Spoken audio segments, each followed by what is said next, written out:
अब देखते हैं बैलेंस शीट। तो बैलेंस शीट क्या होता है कि बैलेंस शीट्स हमारे पास जितने भी परमानेंट अकाउंट होते हैं, परमानेंट अकाउंट कहने से मतलब एसेट्स अकाउंट, लायबिलिटीज अकाउंट और कैपिटल अकाउंट, इस सभी अकाउंटेज की जो बैलेंस होंगे उस बैलेंस को मैं एक स्ट्रक्चर्स में उसके शीट बना दूँ, उसकी समरी बना दूँ, तो उसे ही बोलते हैं बैलेंस शीट। तो बैलेंस शीट बेसिकली होता क्या है उसको अभी देखते हैं साइड में एक। बस इसका कोई फॉर्मेट अभी नहीं है, मतलब ये जब कंपनीज एक्ट 2030 के अकॉर्डिंग उसका फॉर्मेट होता है जो कंपनीज के लिए होता है स्पेसिफिक। बाकी अभी हमें किसी की कोई तरह का फॉर्मेट फॉलो नहीं करना है। बस ये हो गया, और इसमें राइट साइड आता है एसेट्स और इस साइड आता है लायबिलिटीज और इसके अमाउंट, और अल्टीमेट कैपिटल भी हमारे लायबिलिटीज ही है बिजनेस का। तो यहाँ पर कैपिटल भी आएगा, इसमें प्रॉफिट इस ईयर का होगा वो भी आएगा, ड्राइंग इसमें आएंगे, मतलब जो कैपिटल का पार्ट्स हैं। और उसके बाद आएगा क्रेडिटर्स, टर्म लोन, और ये साइड आएगा लैंड, बिल्डिंग,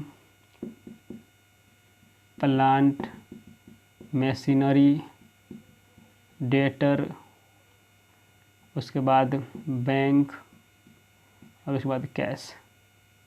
फिर इन दोनों का हो जाएगा टोटल सेम, यहाँ पर भी होगा सेम।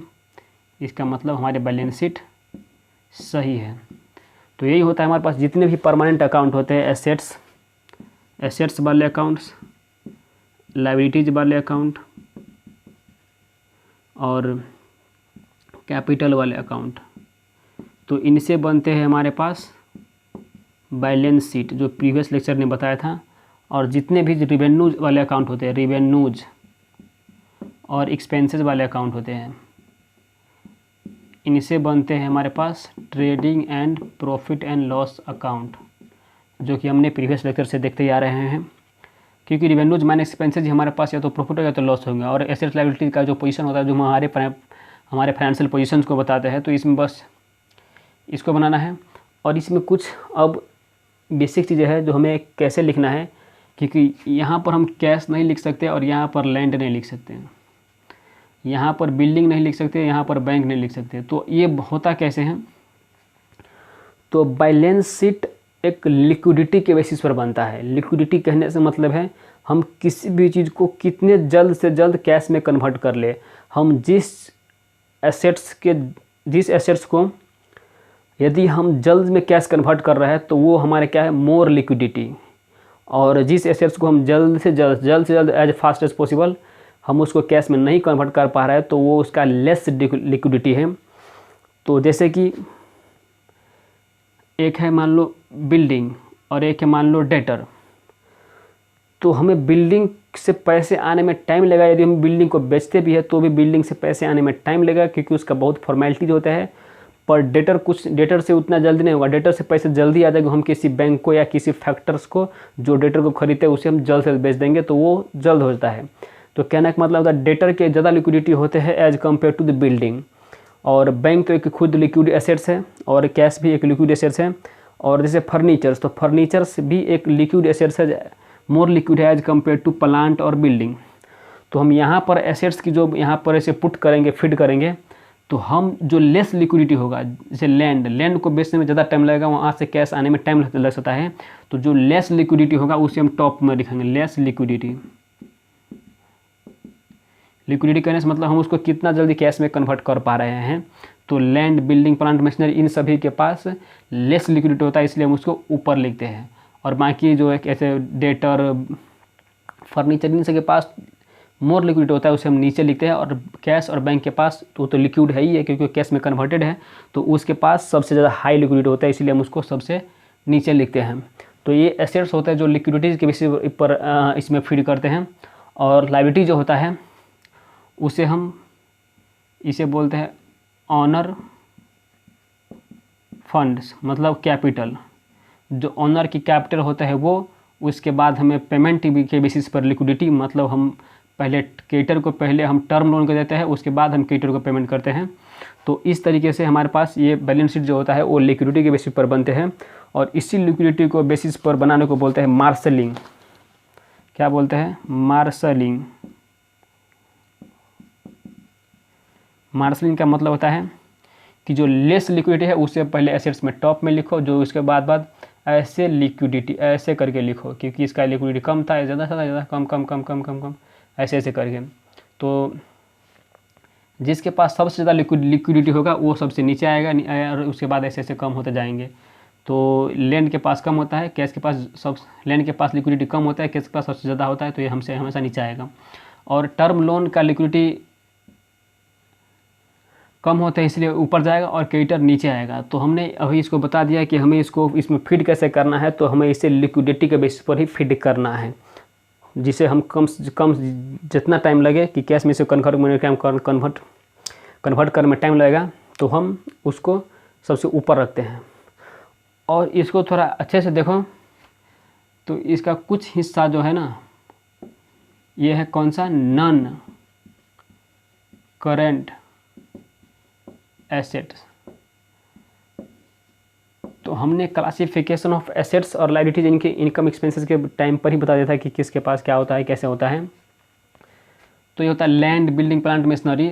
तो जिस किसी ने भी क्लासिफिकेशन ऑफ एसेट लायबिलिटी नहीं देखा उसको देख लो।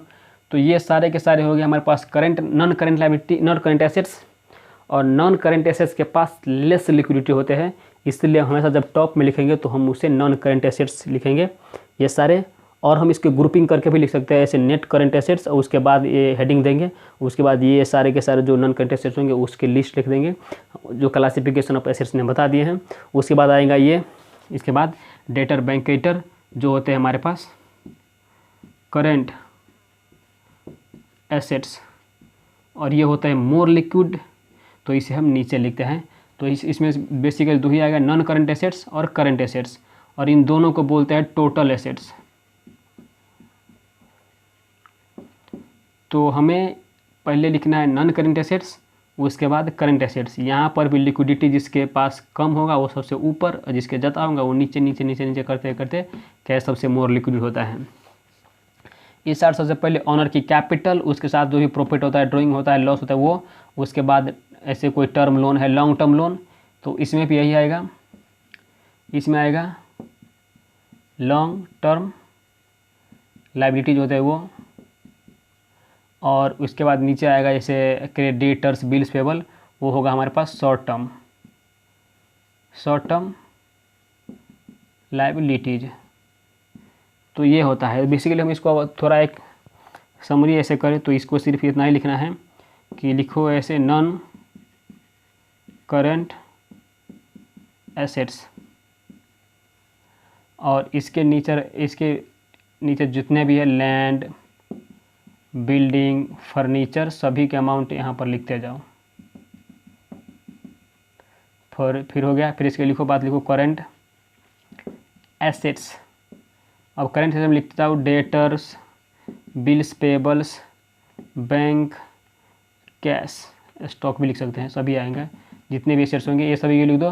पर इस जो आएंगे उसे बोलते हैं टोटल एसेट्स। और इस साइड लिखना है तो हमें पहले लिखना है ऑनर्स फंड, मतलब कैपिटल, और उसके बाद लिखो नॉन करेंट लायबिलिटीज, वही जैसे टर्म लोन, डिबेंचर्स ये। उसके बाद लिखो करेंट लायबिलिटीज, और इसका भी जितना अमाउंट आएगा, इसके भी पास जितने अमाउंट होंगे, फिर इन सभी का टोटल ये और ये दोनों के दोनों हो जाएंगे सेम।